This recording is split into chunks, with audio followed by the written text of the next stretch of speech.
इस केस के तीन बड़े अहम नताइज हैं।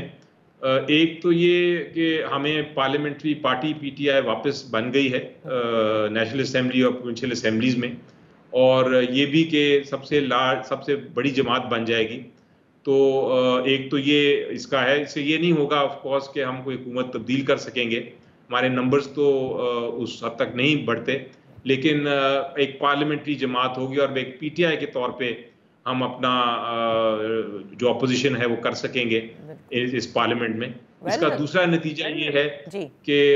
इसके बाद इलेक्शन कमीशन ऑफ पाकिस्तान के खिलाफ, चूंकि जिस तरह आपने फरमाया चार्जशीट हो गई है, तो अब इलेक्शन कमीशन ऑफ पाकिस्तान के खिलाफ भी एक्शन लिया जा सकता है। और इसका तीसरा जो अहम एक नुक्ता है, जो हो सकता है डिटेल्ड ऑर्डर के बाद पता चलेगा कि वो मुमकिन है कि नहीं, लेकिन एक इसमें ज़रूर जो पंजाब असेंबली से जो सीटें सेनेट की गई थी उसमें इजाफा होगा पीटीआई के फेवर में, क्योंकि अब पीटीआई का जो